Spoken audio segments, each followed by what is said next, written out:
Hi everyone, we're going to switch to English because of our esteemed guest Pontus Rundqvist. I think I pronounced it okay. So I know this is the last panel after 2 days of hearing all kinds of awesome stuff, so just bear with us for another 40 minutes. For the last 5 minutes of the panel, you will have an opportunity to ask my guests questions. Okay, maybe not all of them, but... Hvala Tonka, and Tonka is as always amazing. Thank you. So let's start with Pontus. We talked about earlier while we were waiting for our other guests here about the Moomin and your work on it. And we all know that the Moomin is a globally recognized brand with a long tradition in literature and comics, animation and television. How did you define what the essence of the Moomin was that you need to translate to the game? So when I looked at the questions that you formulated and started thinking a lot about it, I think one of the key things here to remember is that Moomin is celebrating 80 years this year. So it's been 80 years of creation of Tove Jansson's different illustrations and comics and books. And that definition is residing with everyone that at one point or another have been interacting with Moomin. So obviously, when we looked at defining what Moomin is and was, we went into ourselves. I mean, the development team, Hyper Games, is a Norwegian studio, and us, Rawfjord, we are a Swedish publisher. And we all reside in the Nordic context, and a lot of the Moomin animations and books and stories have been things we have all grown up with. So in the end, we all kind of looked internally to what we were defining it as, but then we obviously worked together with the Moomin licensing team to look at, what is it that Moomin is and that sort of stuff. But in the end, what we were trying to achieve was to also find a way to talk to our players and the audience that in the end would end up looking and playing this game, because in the end that is the kind of definition that is the most important for us. Earlier you told me that one of the best things for you while working on Moomin was the freedom in creative design or creative freedom. How did you balance between faithfulness to the original and that creative freedom? I think the most important thing here is that there were some creative freedom in how we work together with the team at Moomin Licensing. And that's because most of the Moomin works is either books or illustrations or comics. And the Moomin Snufkin Melody of Moomin Valley, which is the game we are talking about here, is a game where you set out as Snufkin on this musical adventure. So we have already introduced a few things that isn't defined by Tove Jansson herself, like, for instance, music and a lot of the animations is thing that had happened since her kind of original work. So when we were sitting down together with the Moomin licensing team and looking at things, then obviously we needed to find a solution for a lot of different parts of this. And one of the core things that we started off with was we wanted to make sure that the experience feels authentic. And I know Fernando were talking earlier today about, the identity and how important it is with an identity. And I think that aligns a lot with being faithful. And in our case, we looked at what is it that would make for an interesting game. And we looked towards the watercolor aspect of Tove Jansson's incredibly work. I mean, a lot of the things she did was very complex and very, very out there. So when we decided to go for the watercolor aspect, that was because we thought that that would bring in that rich representation. And just how then could we keep on, addressing how to be faithful, that's when we looked at the things like the game today has this 5D aspect. So it's on the outset, if you take a screenshot, it looks like a watercolor painting, and that was really what we were trying to go for, because the development team, the incredible artists at Hypergames, spent so much time delving into the source material, making that representation of the work to essentially aim for something that maybe even Tove Jansson could envision herself. And are you happy with the final result? You have to look at the game from the point of view as a consumer and as a part of the creative team. Are both of your alter egos happy with what you created? We are super happy. I mean, just looking at the numbers, about 96% of all the reviews on the Steam store page, our game store page, is positive. So it's an overwhelming amount of players who thinks this is an incredible achievement. And I think for us, when we went through the cycle of not only developing the game, but also how we displayed it and showed it and had players interact with it, when we started getting comments like, this feels like the stories that I imagined them to be when I was a child, that is an incredible feat by itself. So, I mean, the Hypergames team is incredible, and they spent so much time ironing out that process of how to make it look like that.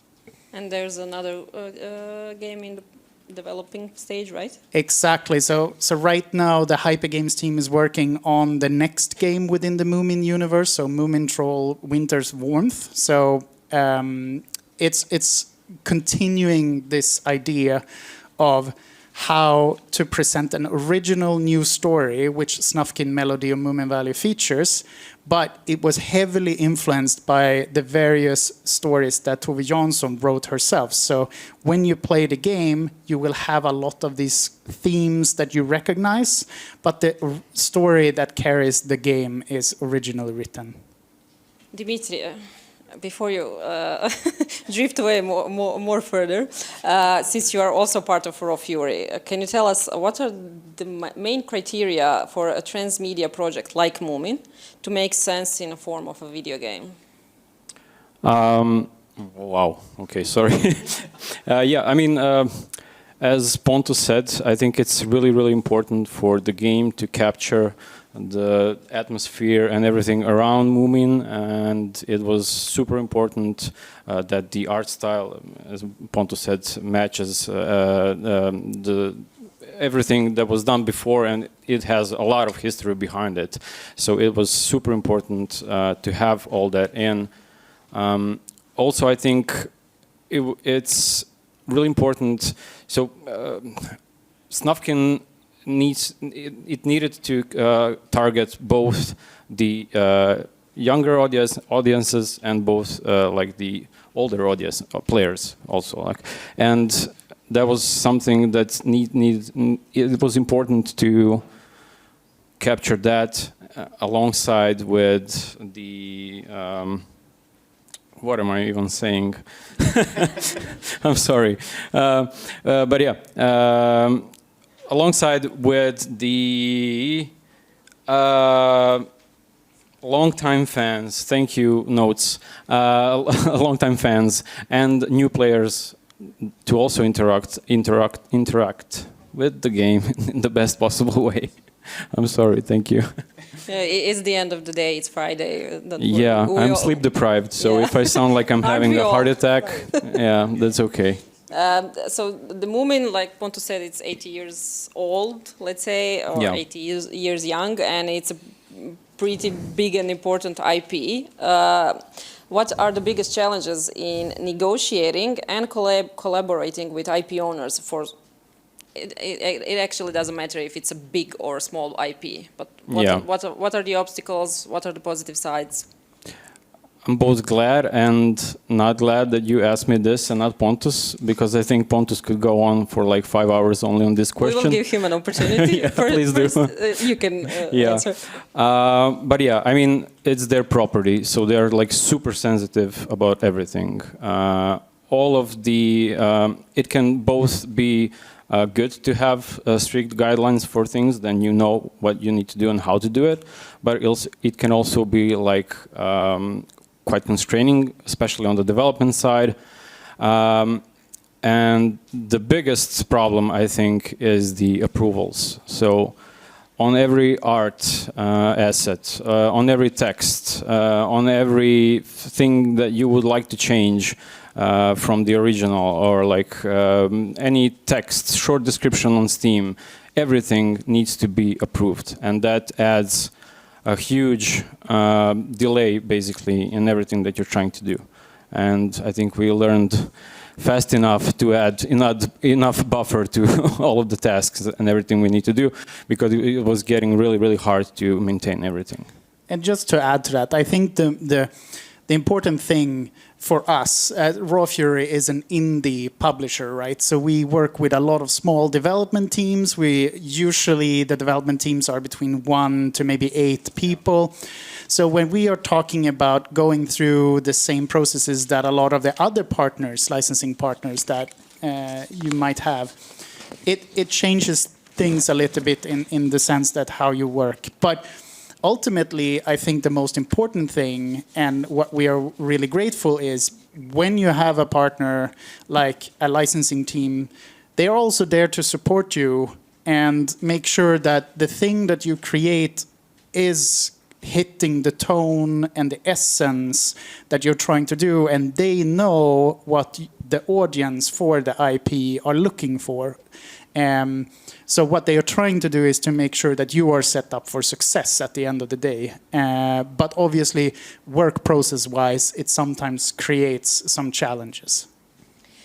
Okay, you mentioned also the music was a huge part for the video game, mostly because a large part of the Moomin IP doesn't contain soundtrack, except the animation part.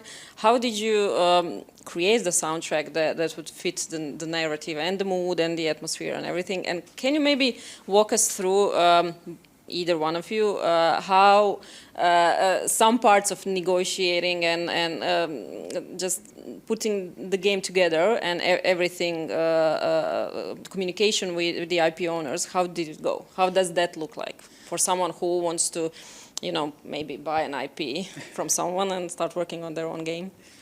So I think the most important part here is that a lot of the conversations on the creative side of things are and should be between the ones making them and the licensing team. So me and Dimitri, we kind of focused on making sure that on the marketing side, what went past the licensing team, and then the development team worked closely with the licensing team, so there was no like mishaps in that pipeline. But I think that it all starts with, again, the essence and the identity. I mean, Snufkin Melody of Moomin Valley is a musical adventure game because the character Snufkin has his harmonica.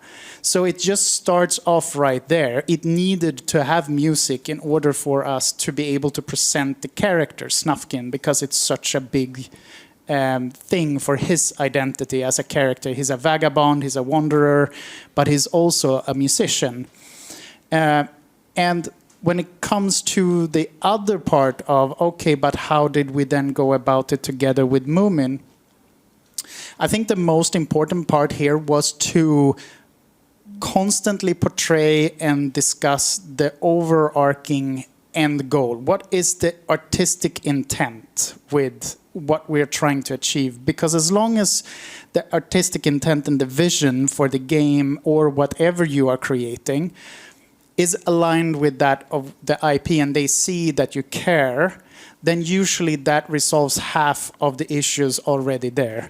So when it comes to composing the music, then we looked towards all the aspects that makes for Moomin. And Moomin is a quintessential Nordic thing. Like Tove Jansson had all her inspiration from Nordic nature. So we spent a lot of time of how do we convey those feelings. And that was basically what went into the process of actually making the music as well.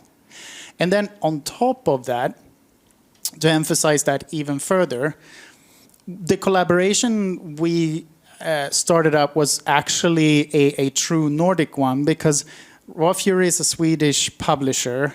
Hypergames is a Norwegian development studio. Moomin is in Finland. We worked together with a team that helped us translate the game in Denmark. And then we also worked with an Icelandic post-rock band called Sigur Rós in order to bring even more of the melancholic kind of undertones that makes up for the essence of music of Moomin in the game. So we went as far as we could to truly make it a strong identity. Dimitri, do you want to add anything? No. I think Pontus covered everything. I can maybe add a little bit on kind of like how the process works with IP holders these days. Because I do deal with the business side of things quite a bit, not just on Paws of Fury, but I have experience with other projects and IP.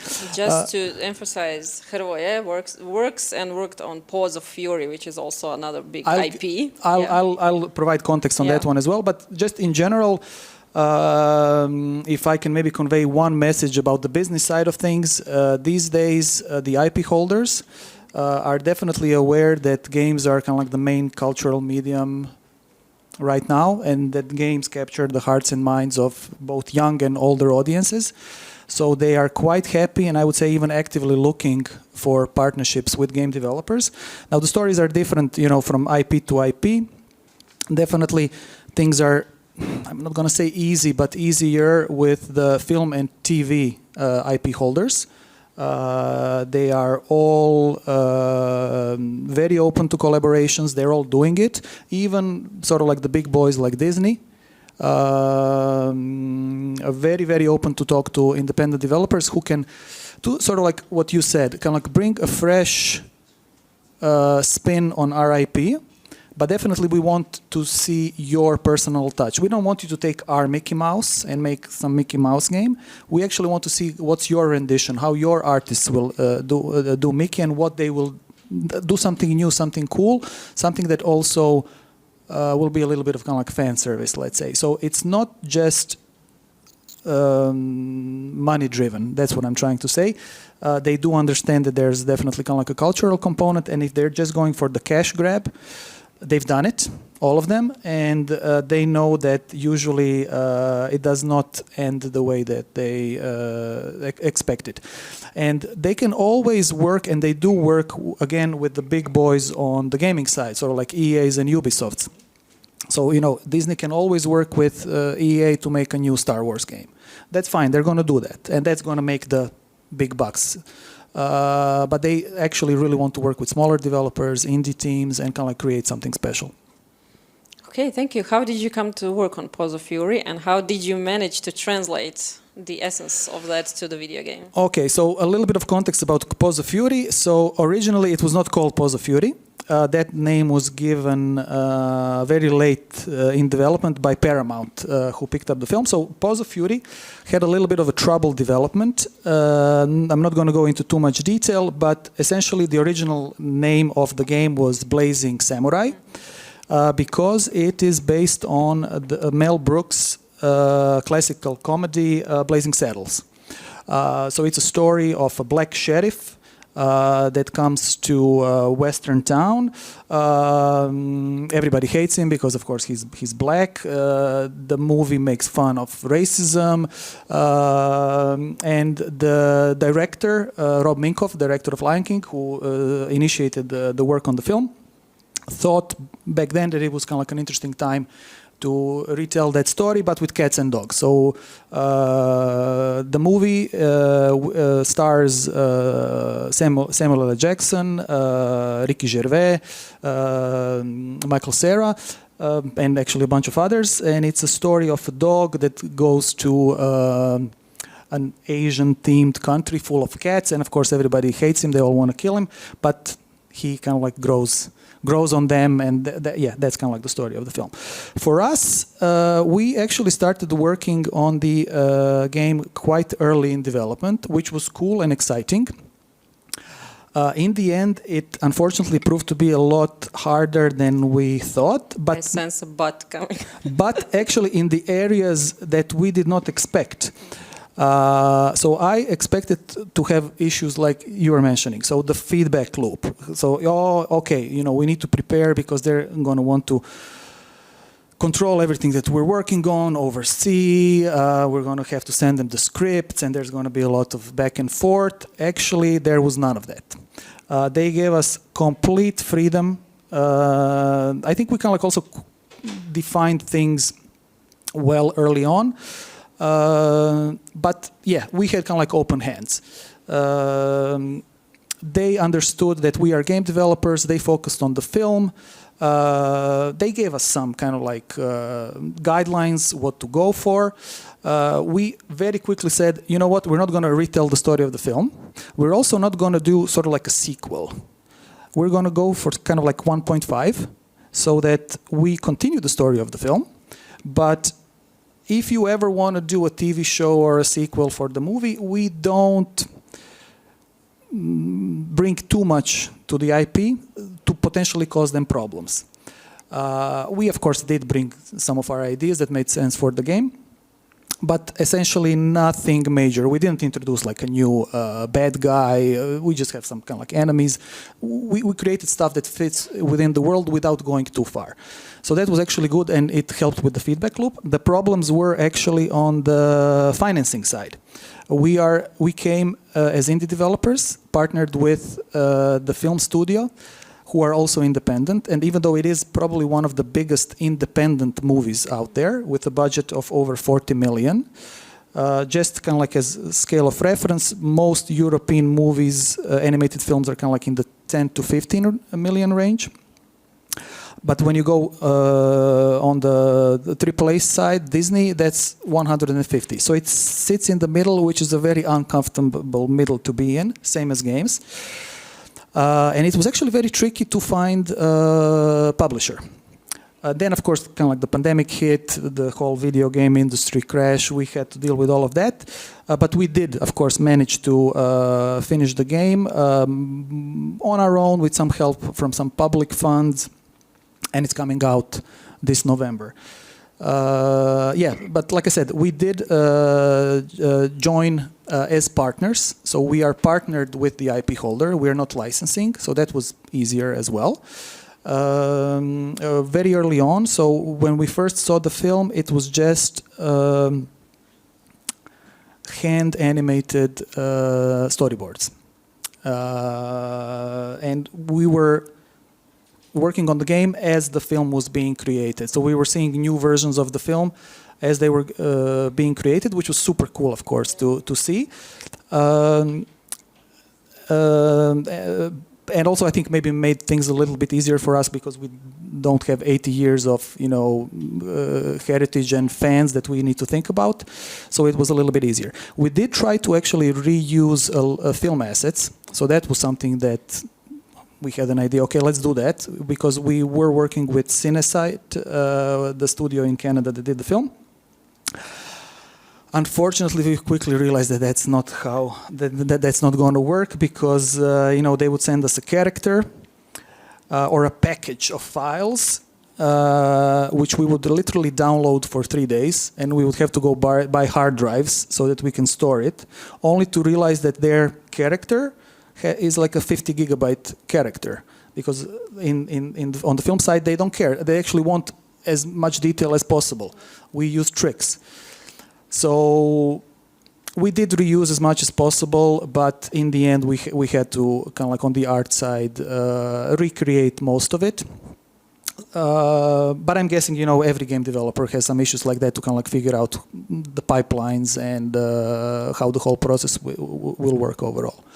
In terms of kind of like the genre and how easy or hard it was to adapt the film to the game, we had a very, I would say, easy setup, because it's a kung fu game with cool cartoon characters and a lot of comedy.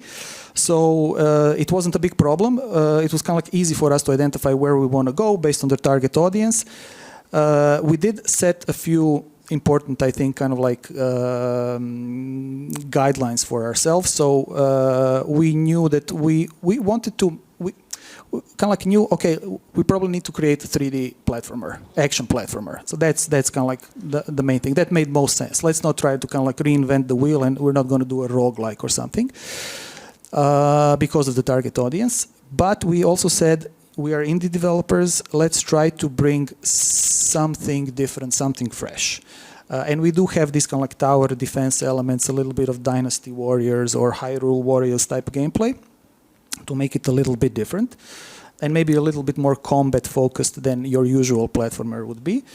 Again, kind of like a big emphasis on comedy, and we also said, you know what, one important aspect, we want the game to be co-op playable from start to finish. We have some versus modes, we have some cooperative modes, but the whole game is playable for 2 players, because I think today, when you're making a game for family-friendly game, it's not like before. I don't think you can actually do single-player games anymore, because I think the expectations are different. Parents play with their kids. Parents are gamers as well. And the expectation is that it's a shared experience. So that was kind of like important, not North Star, but kind of like targets for us to hit. But if I can just add to that, I think the important and interesting aspect of that is, just as you say, it also depends on which IP and what foundation you build everything on. Because Snufkin Melody of Moomin Valley is a single-player game, but it stems from books and characters that has been read between parents and their children for a long, long while. So the expectation was already from the start that it was supposed to be something like that. And we have a lot of parents who mention that it's so fantastic that there is now a game and not a book, because the game creates a deeper level of immersion that suddenly, children are interested in and jumping into, and there's a new type of medium to actually explore. So I think for us, that was also an interesting aspect to it. But I agree, like the social ability, and more talkers today have talked about, the making friends and being social is very important. I just have to say, that you 3 are the best guests I had so far. I don't have to do much work here. You just talk. That's amazing. You mentioned having trouble finding the publisher. So since we have like 2 points of views here, can you just talk about that point in developing the game a bit more? Which type of the game is easier to pitch and to the publishers, and then in the end get the publishers to publish the game, originals or IPs? And the same question basically to you as publishers, which game would you agree to publish first, original or the IP, and why? Okay, so there's no clear answer. Video games today have a big discoverability problem. So having a good IP can really help, can help tremendously. And there is not a growing trend, but I think a lot of publishers these days, or I would say maybe this year, something I'm seeing, that they actually really like to match cool gameplay with existing IP, because they feel it will help with the sales.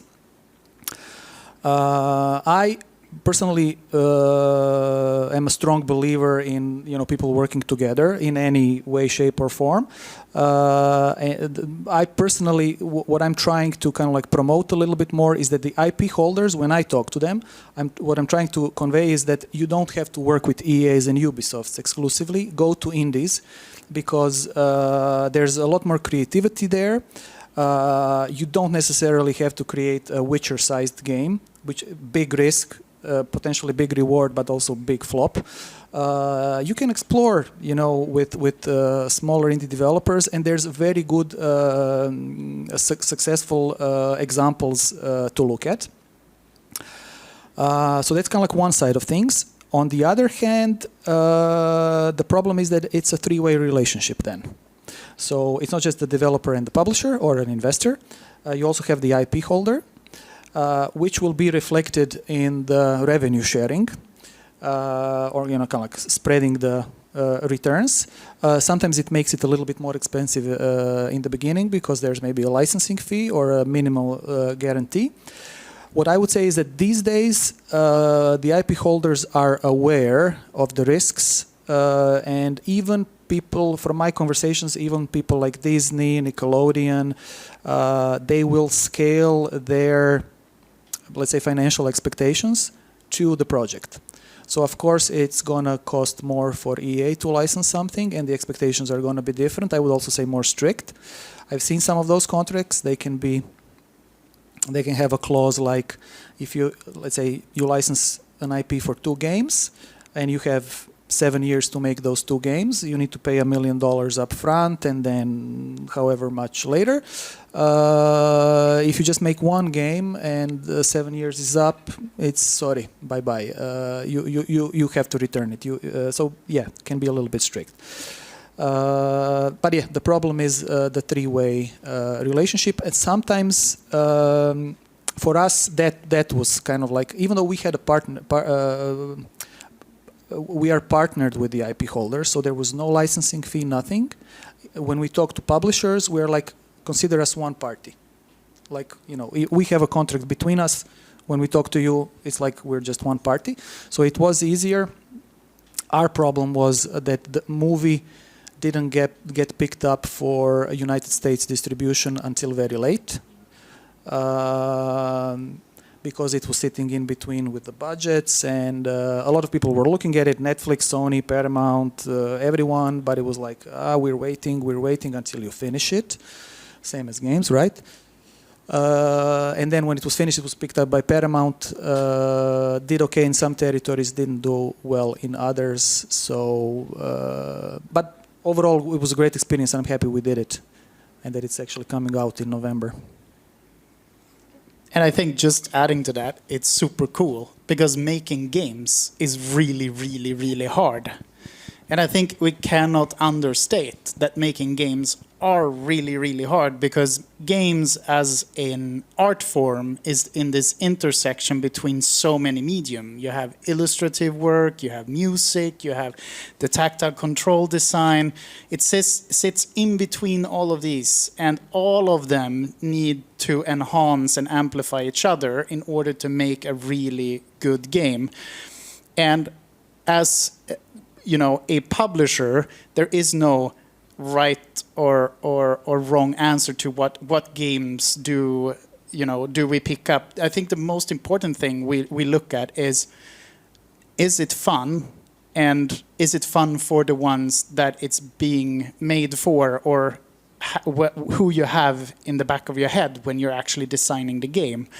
And as you say, a license is not a guarantee for success, because in the end, the game needs to be fun at its core. So I think from a publisher perspective, what we look at for indie games and within indie games is truly that what is the experience that you get as a player, and is there these players who do they exist, and would they be there to have a fun time with this game? That's the most important thing.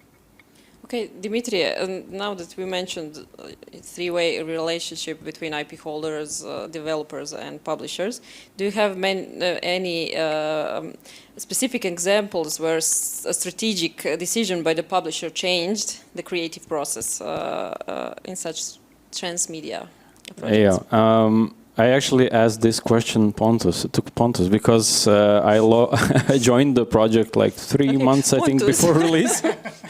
But a cool thing that he mentioned to me then, and I can say it, and you can then correct me if I'm wrong, Pontus, but we had a problem with the white color of the Moomin troll because he is white, and when his certain color of white, certain how do you say it? Shade of white. Thank you. But the problem was that in the game, when you put him on the snow, he was not really visible. So there were a lot of back and forth with Moomin about the shade of the white. So he's actually more yellow in the game than he is in the books and illustrations. Hrvoje, do you have any such examples where creative direction was changed by the publisher? No. That's it, folks. Okay. So, since you have experience with translating all sorts of IP to video games, what does the audience expect from such a project? That's the question for all three of you. I mean, I think, as we already mentioned, there's huge expectations, especially from an audience like the Moomin fan base, who have had 80 years of various, different types of formats and illustration, comic books, comic strips. Tove Jansson was an author, she was an illustrator, she did all of these beautiful, beautiful things. So there was always this looming, will you match or exceed the expectations that the players will have when they're enjoying this game? Okay, but from your experience, is it more important to give them something familiar or to expand the universe and include new stories and ways of playing? Both. Or is it both? Yeah. I think it's both. It's definitely both, yeah. I think people want to, expect you to capture the spirit of the IP, but I think all the examples, if we look at the kind of successful examples, I think people expect you to expand on the world and on the story. And give them these new experiences. It can be maybe a side character story that you're exploring, or maybe you're just obviously a film is 2-hour experience. A TV show can be maybe 12 episodes, however many, or maybe even many seasons. But with a game, we can do a lot more. We actually have to do a lot more, of course. And yeah, I think the expectations. Also, of course, the player is an active participant. He's the hero of the story. In most cases, the hero, sometimes not. So there are definitely differences, but I would say both, 100% both. That's exactly what I was trying to say. Okay, besides your own projects, what would for you be the most successful examples of transmedia from, translating one media to another? It doesn't have to be necessarily movie to video game or book to the movie, whichever. I can I'll say that there are so many these days. It's a huge amount. I did as part of when we were preparing the game. I did a little research project. I still have the document with. I thought I'm going to capture 5-6 games that we're going to look at as examples of what to look at. I think the document has over 120 pages in the end, with trailers, gameplay videos, everything. 1 page per game. But there are a lot of amazing examples. I would say, probably everyone's favorite is probably something like Witcher, which, started as, I think that's probably the best one to talk about. Started as a book series, which was okay. People knew about it, but then the games made it globally popular, did an amazing job, and it turned into a TV show that, at least for a while, was loved. We won't talk about this last season. That needs to come out. And animated shows and everything. The same studio had something similar with Cyberpunk as well. Another good example is, I would say, Arcane. Definitely Arcane. It's kind of like from game to animation.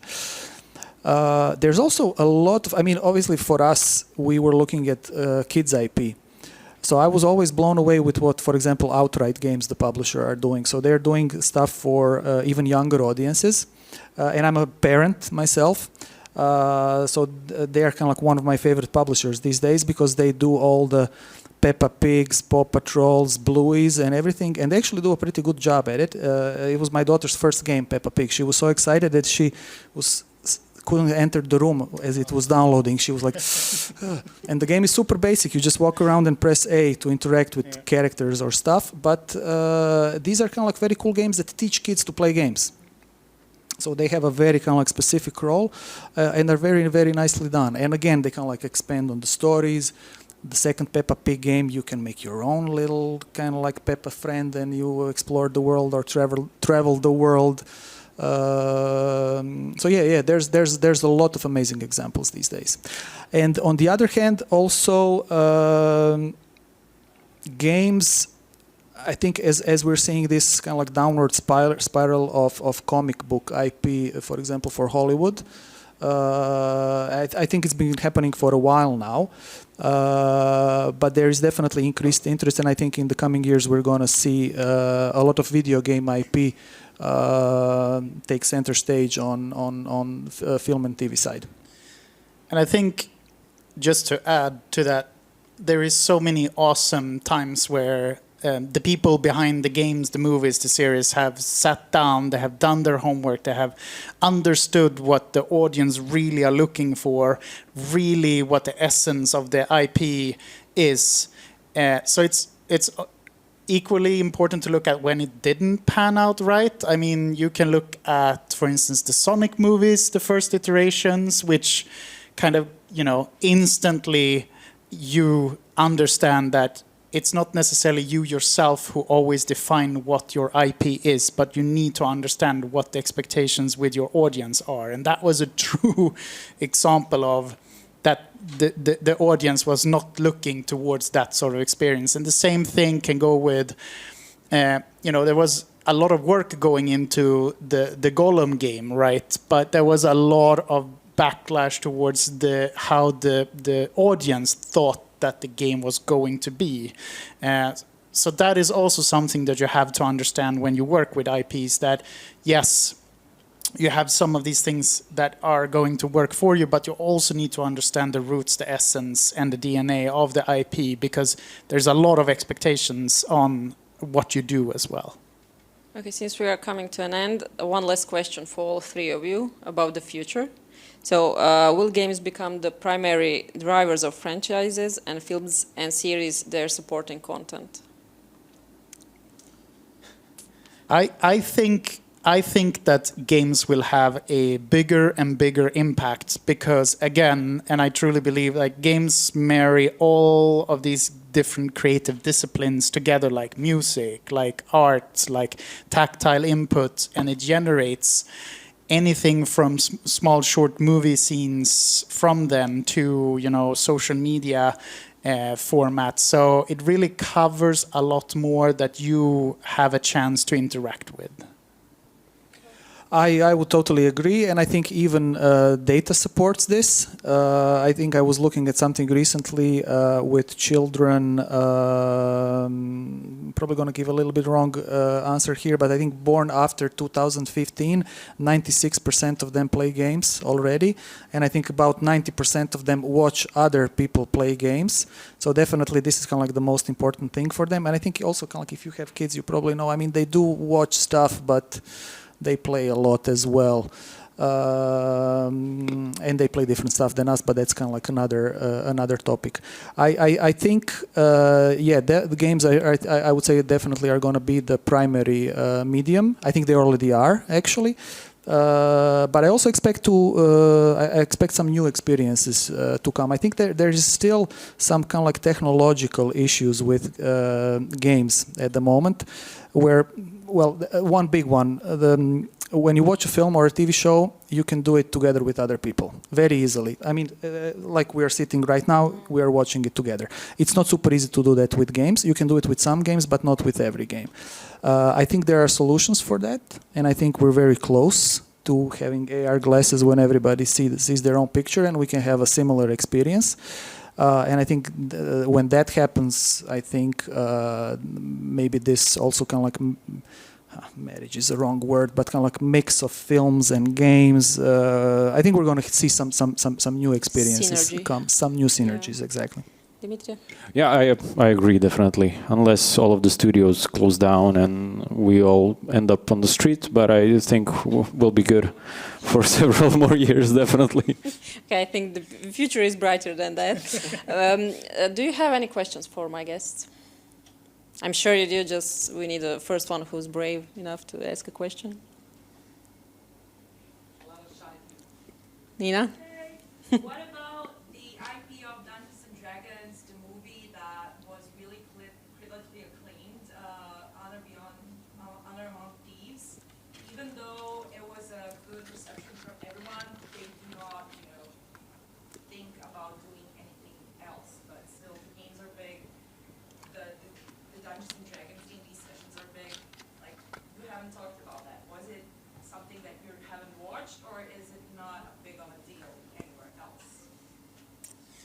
I mean, Too complicated for my question. no, I think it's a good question. I mean, it's a little bit pertaining to, I mean, the dynamics of how a game or a movie is made. It's not that the IP owner always goes out. I mean, they could, but generally they want to find someone suggesting to make another game, or they will not go and say, hey, you should do this and here is a bunch of money for you doing it. That's not normally the case of how things is done. So in order to get another of those movies, then the movie makers needs to go back to Wizard of the Coast and Hasbro, who's owning that IP, and work out the agreements with them if there is because again, there's a lot of parties involved and a lot of money on the business side that also need to make sense. Any other question? Yes, please. How do you think Elden Ring will translate into live action? I mean, it's hard to answer that. I mean, it really depends. They need to define their core audiences, and as we talked, it's really important to satisfy your fan base, and then try to move on to everybody else and see if they will like it also. But it's really not that easy. Yes. How would game developers go about even finding IPs which would be willing to have a game made out of their IP, or be willing to take a chance at hiring a developer team? That's especially one that hasn't been established before or is new. Okay, so there's lots of ways to do it. And it depends on the IP. Of course, if it's a new studio with not a lot of experience, that's always going to make it hard. I think for any scenario, even with your original game and publishers, because there's a lot of games these days, and there's a lot going against all of us trying to make it in the industry, regardless of experience. But it is extra hard for people who are only starting up. That's why my suggestion is always go work for someone else and then make some money, meet some people, and then do your own studio. But in terms of how to start, for example, there is one very interesting platform called Layer. I think the website is layer.app, if I'm not mistaken. They hold a lot of B level IP, but some interesting stuff there. So it's kind of like a catalog, and there's a lot of stuff to look at there. There's all kinds of things there, but you can even find some interesting stuff like Ghost in a Shell or Judge Dredd, stuff like that, for very reasonable prices. But usually, my experience with people like Disney, Universal, Nickelodeon, it was personal contacts at conferences, but they were very open to meetings. So I know it's not super easy to get hold of them, and you maybe do need to travel somewhere, but they always took meetings with me. So if I wanted to have that conversation, they were open to it. So you have to mingle and network and attend these kinds of conferences. Yeah. Yes. Yeah. Any other But it's question? possible. It's totally doable. And if I can give in these one messages, I would say don't think it's impossible. It's possible. It's very possible. It's not easy, but it's definitely possible. Okay, any other question? No, that's it. Okay, thank you for hanging with us. Pontus, Hrvoje, Dimitrije, thank you for this lovely talk. Thank you. Thank you. Thank you.